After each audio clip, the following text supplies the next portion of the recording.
Shabbat Shalom, everybody. So I'm excited about this Parsha because every year this one is probably one of my least favorites. It's hard to say that because there's so much wisdom in every part of the Torah, but there are other portions that get me more excited, I should say. But I feel really good about this year's notes. A lot just came out, and that was really unexpected, so I feel like I squeezed some good things out, and I'm looking forward to sharing them with you and also reviewing these notes when we come around to this part of the story again next year and the year after that, and on and on. So this Parsha, I got a lot of notes. This Parsha is called Matot-Masei, and this Parsha is all about the art of negotiation. In particular, we're talking about the negotiation between Moses and the children of God and children of the tribe of Reuben. So this Parsha takes place in the last year of Israel's journey in the desert.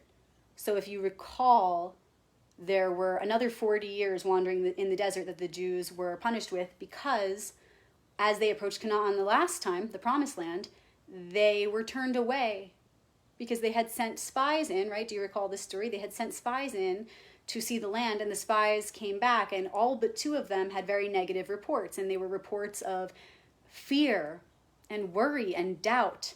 And they were like, we don't want to go into the promised land. It actually looks really scary. It's full of giants. We're never going to be able to conquer this land, etc., etc. And God was like, are you serious? Like, you still don't get it. After all this time, I did all these miracles for you, and right as you're about to enter, you're about to be on the other side, you're ungrateful, and you hesitate in fear and doubt as though you can't trust in me. And so he turned them away from entering the promised land. And he said, you'll all die, and you'll wander another 40 years, and your children will be the ones to inherit the land. But of course, we have free will, and it's a journey. And so now here we are, 40 years later, their children are about to enter the promised land, and we're going to see if they will do what needs to be done, if they'll do their part to uphold the dream of their forefathers. So here they are, the last year of their journey in the desert, the nation of Israel, God's children. They have successfully conquered land east of the Jordan River, but not west to where the promised land was and that they were about to enter. They have not yet crossed the river to reach Canaan. They're in the east, and some of the members of the tribe of Reuben said to Moses, hey, these grasslands are perfect for our cattle and livestock. Please just give us this land as an inheritance.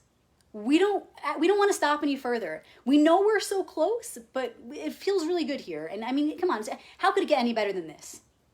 So they became content and worried, even though they were right there, finally about to fulfill this prophecy and enter this holy land. They were like, you know what, I'm a little nervous. I'm afraid. I fear the unknown, and here is so good, so why don't we just stay here? And so they asked Moses, do this for us. Can you do this for us? Can you just let us stay east of the Jordan? We don't, I know we promised this for like years and years and years, and I know like our parents died for this shit, but you know what? We're just going to settle right here. That'll be fine. They were playing it safe. And so they don't want to go. And Moses says, what does he do? What does he do? Moses, being the amazing prophet and archetype that he is, he's transparent and vulnerable with them. And he tells them his fears. And he says, you guys, how could you not want to go into Canaan? I mean, there are so many reasons, like it's like obvious. Like, how could you not? This is what we've all been waiting for. And hey, if you don't go and fight alongside your brothers for Canaan, if you don't go to conquer that land that's promised to you, then you're just going to sit here all comfortable while your brothers die? How could you do that? In fact, you choosing not to go is telling the other members of the nation of Israel, is telling your brothers and sisters, you know what, forget that plan, you guys. Forget that divine plan, you guys. We're just going to settle over here because we're comfortable. And then everybody will follow suit. And then what happens is you become the downfall of an entire nation.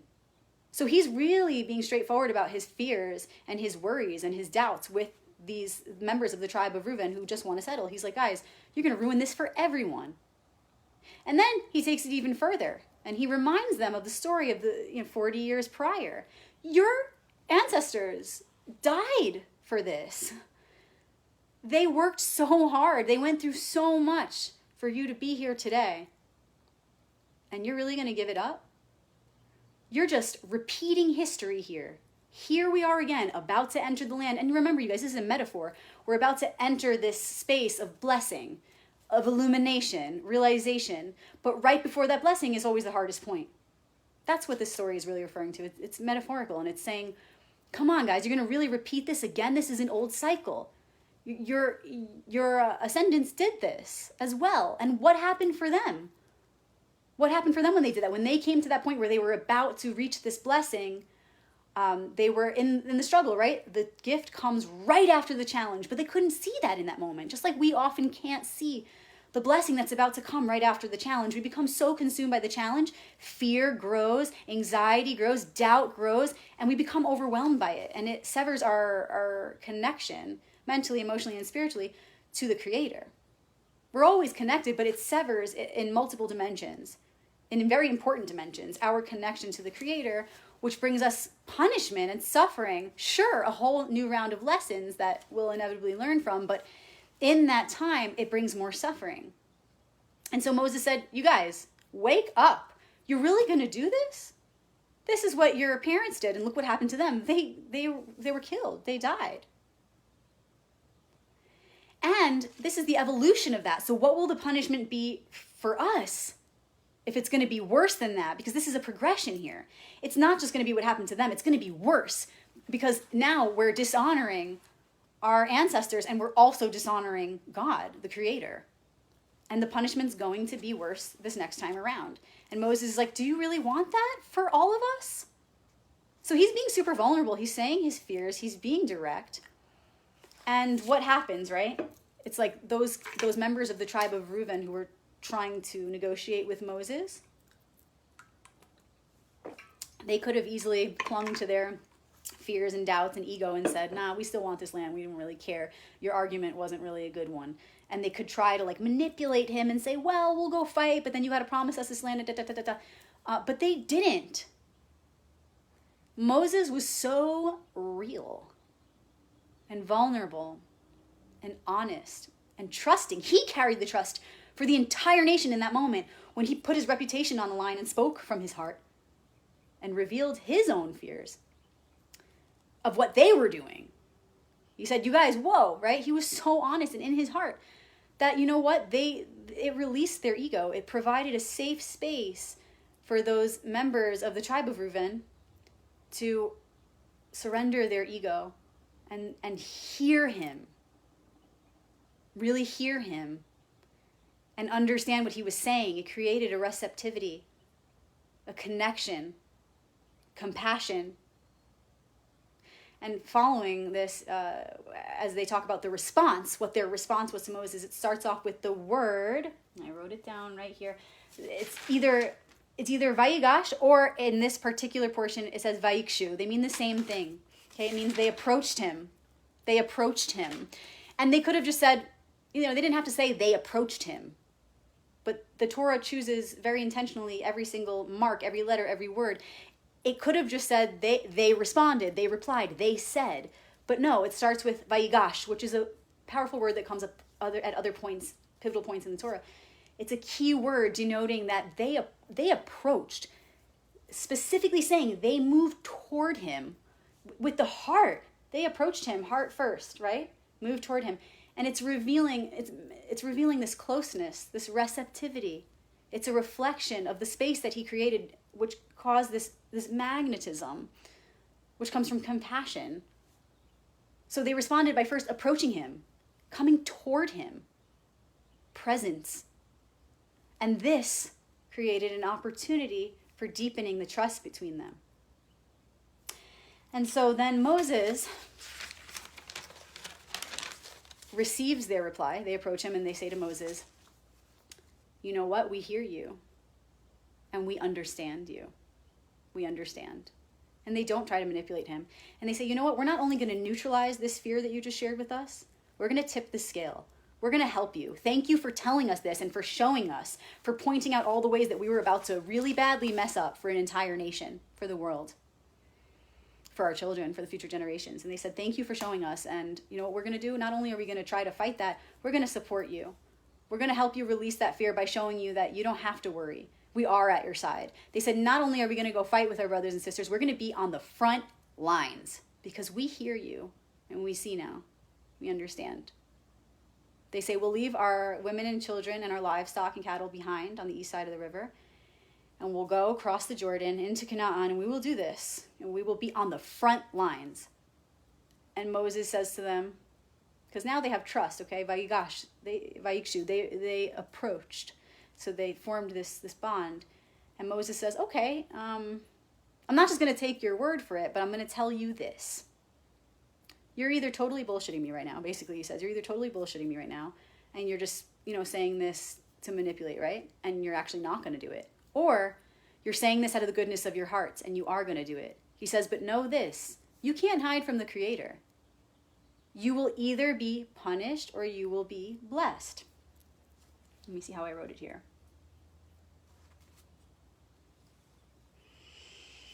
Okay. I don't remember where I wrote this specific part, but basically he's saying, either you guys will keep your word and you will be blessed. You will stay in the land of Canaan and you will be forgiven. And it will create an even greater opportunity because they did this little boo-boo, right? By saying, like, you know what? We don't really want that land. We're just going to stay here. And then Moses shared with them the truth. And because they really saw it, it provided an opportunity to turn that egotistical, lower nature expression into something powerful, right? Our mistakes in hindsight are always blessings if we can use them for the sake of all creation, for the sake of the Creator. And so he said, listen, I know you made a mistake, but I'm letting you know right now, if you keep your word and you really do mean it and you really do fight at the front lines, you're going to be extra blessed. Our whole nation will be blessed because you honestly made a correction for something that before you weren't able to see. He said, but on the other hand, if you're all talk and no game, if you don't keep this word, you will have sinned before the eyes of God and before the eyes of your brothers and sisters, the nation of Israel. And that's your karma. So in that moment, he was real with them, and he said, look, great that you're saying this now, and I want to believe you, and it's beautiful, but I just want to remind you of the way karma works here, of the way consequences work. So you have to be impeccable with your word, right? He says, you have to be impeccable with your word, or you will be punished. You must understand the consequences. This is a make or break moment. They made a mistake, which created an opportunity for greater miracles. However, if they don't follow through, they'll equally be punished. See what I'm saying? So Moses just basically said, the ball is in your court. You're promising this great thing. And if you keep the promise, amazing. You will have repented and you will have corrected the mistake. And it will be even better than before, right? There's a Japanese word for when something breaks and you fill it with gold and it makes it more valuable than it ever was before. Same metaphysical concept here. He's saying you've created an opportunity, and if you really exert your will in a way that shows you want to make up for this, you want to make it right, then we'll all be blessed through your expression. But if you don't, you will have even more greatly sinned than the original sin of asking me to let you settle east of the Jordan. Because now, not only did you ask me for that BS, now you also made some crazy promise that you didn't keep. So he made this very clear with them. And I also want to point out that, remember, in the Torah, when we're talking about different characters, right? Like, say we're talking about Moses and Pharaoh, they're two aspects of the same one. These are all around us, many aspects of the same one. We are one. So when you consider all the different characters as different parts of the same one mind or the same one psyche or soul, then you start to really understand the message. So you don't want to see Moses as separate from those members of the tribe of Reuben, and you don't want to see, those two the few members as separate from the rest of the children of Israel. Even Hashem, God, is not separate from all that. It's all connected. So we begin to see that these characters are just different parts of our own psyche, having that self-dialogue. It's as though you close your eyes and you're meditating, and there are those different voices of the archetypes within your head, and they're reasoning. So those tribes of the members of the tribe of Reuben who came up to Moses were almost like his own evil inclination or his own ego, right? And he's reasoning with them. He's being real. He's being transparent. He's being vulnerable. He's like, these are my fears, you guys. I know you really want to do this, but like, can I just share with you why it's ridiculous? And I'm really afraid that this is going to backfire on all of us. Look. And then they're like, yeah, you're right. We got to seize this opportunity to make it right. We got to, because of our lack of courage, which was revealed in asking to, please don't make us go to Canaan. We forget the plan. They were reflecting. They said, wow, we really lacked courage. Like we were a bunch of wimps. I can't even believe we did that. I'm so sorry, Moses. Thank you for pointing that out. And that created an opportunity for them to build up that kavanah, that spirit, that will to go, not only are we going to be those wimps anymore, we're going to be strong for this mission.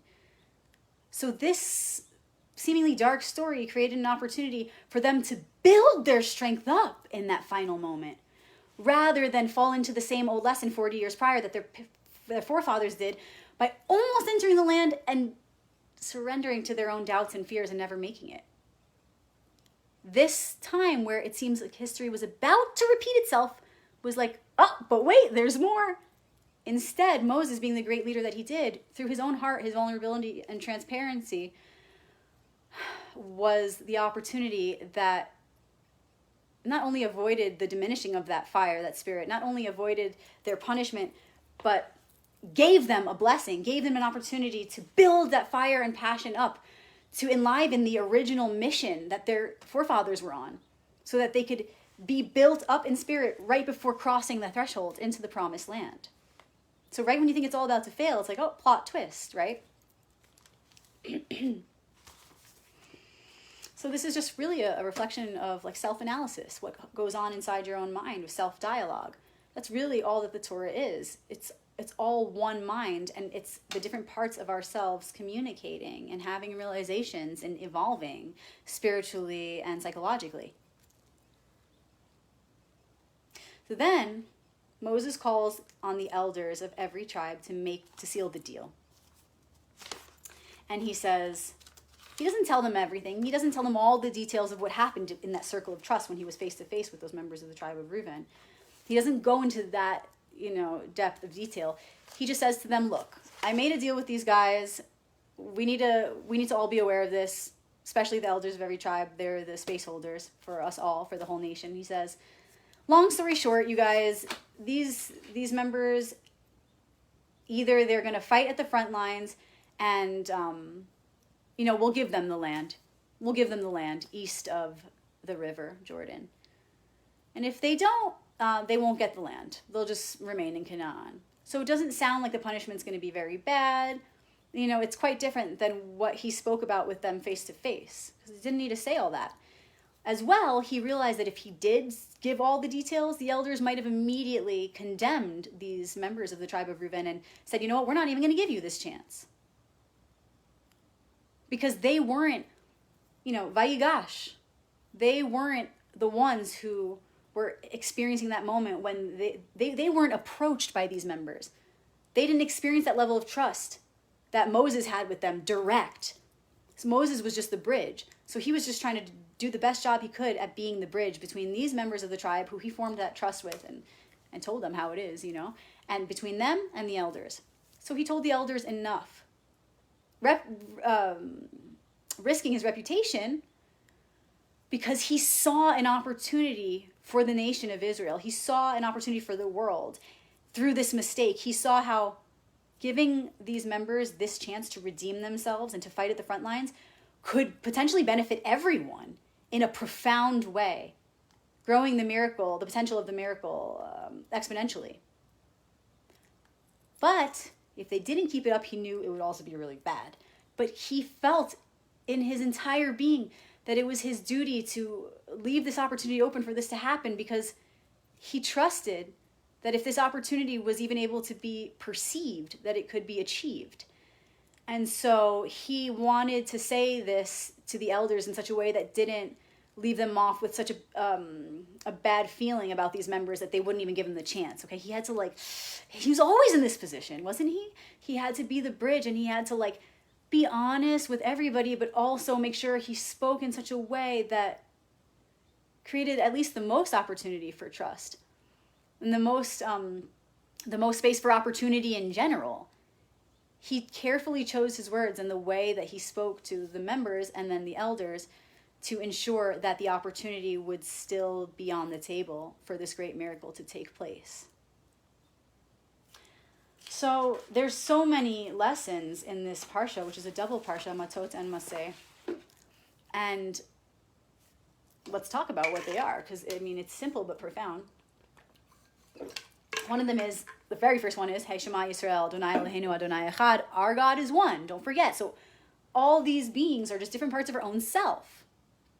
Every story in the Torah teaches us this first and foremost, to have that compassion and understanding that we are one consciousness. We're one collective unit. So that's first of all, that lesson is always there. It also teaches us to be vulnerable and be transparent. To be real about what we feel, because when we reveal our fears around something that also involves others, involves ourselves and others, then we at least give the opportunity for those others to make it right or to see something that they maybe didn't see before. What if he wasn't honest?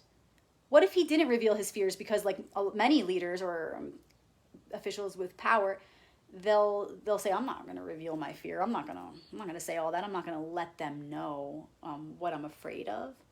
But Moses was like, I have nothing to fear. I trust fully in God, and this shit needs to be said because these people are obviously not seeing this, right? So he could have very well, like some other leader, just not revealed, but that would have been from ego. And this is why a lot of leaders become power hungry and everything just comes crashing down. The tower comes falling. And they would have robbed, by doing that, by not revealing their fears in such a way and being transparent, they would have robbed the entire nation of this opportunity for a great miracle. And Moses, by just being real and upfront, with passion, with his fullest heart and spirit, he created the opportunity for those people to see, to learn. And they fully saw, they understood him, they received him. And this is how a great leader works. And this leader archetype, this archetype of Moses or Jesus or, Buddha, all these leaders, this archetype is within us. And it's one that desperately needs to be activated because it also contains within it its opposite, the student. And we really always, this is a key archetype, the student and teacher archetype, as two sides of the same coin. This is a key on our spiritual path. It's actually a tarot card, which came up for the activation yesterday for the new moon, Arcanum 5, the Hierophant. This is the teacher and student within us. And Moses is an amazing example because of him being so in his heart, being transparent, being honest, saying what needs to be said, because he gets that some people might not see these things because of fears in the way or lack of trust or doubt, whatever. And so he goes, I have to say this. I'm not afraid of looking like a wimp. I don't care. What do I have to lose? A lot. I have a lot to lose if I don't speak up. But I have everything to gain if I do. If I show them that there's this opportunity here, what's the worst that could happen? They'll either receive it or they won't. And he made this decision to be vulnerable with the consideration of the whole, with the nation in mind. He's like, God, it's not about me. I don't care if I look weak. I don't care what they think. This is my chance to reveal this amazing opportunity we have here. So he, again and again in the Torah, risks his position. Again and again, y'all know. For the well-being of the whole. And that's what sets him aside from many other prophets. So, and what else? There are some other lessons in this story as well. When you make a mistake and you are ungrateful, as represented by these members of the tribe of Reuven who asked, hey, we don't really want to go the rest of the journey. We just want to settle here because the grass is green, If you find yourself doing that, settling, or maybe not following your plan all the way through, there's a tarot card for that, card for the emperor. He's the one that helps you get all the way through. But if you find yourself, and we come to this point again and again in life, all of us, if you find yourself struggling so much on your journey, even though you've been at this journey for a while and you were once so convicted in your, holding your intention with conviction, and all of a sudden you find yourself being discouraged and feeling like, it's never going to happen. Really tune in and remember the tribe of Reuven and this moment where they were like, just give it up. Let's just settle. Let's, whatever we have right now is good enough. And, there's a challenge, so I'd rather just avoid it and be comfortable where I'm at. If you find yourself at that point, remember this story, Matot-Masei, and remember Moses and the part of you that's within, that's always there to guide and assist you, to say, hey, we're not giving up. We came so far. We came so far. We can't let our ancestors down. We can't dishonor ourselves and them and God in this way. When something gets hard, I'm just going to settle. I'm just going to forget my mission. Get out of here. And that voice is within you. And so sometimes that settling is not just fear or, fear of the unknown or doubt. It's also like lack of gratitude can often come with that. So pay attention. This story teaches to pay attention.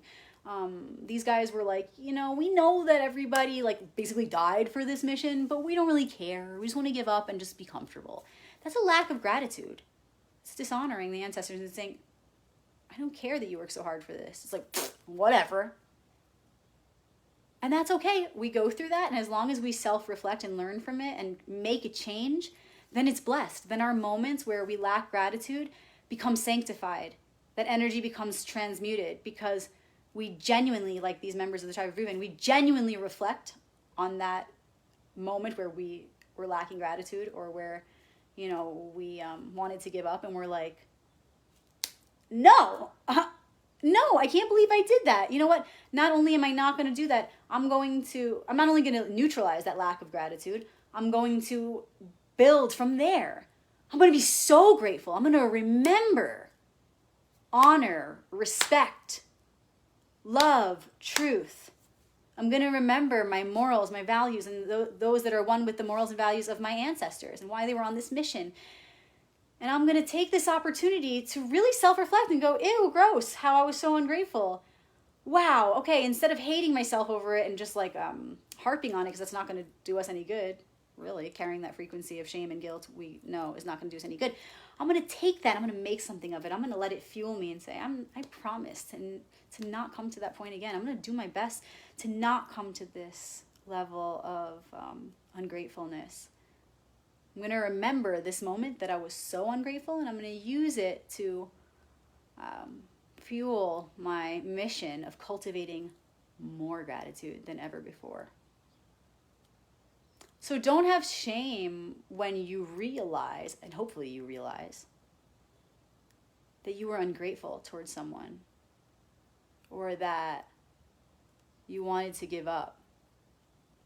In those moments where you self-realize and where you go, oh my gosh, I was ungrateful, or wow, I was weak, I wanted to give up.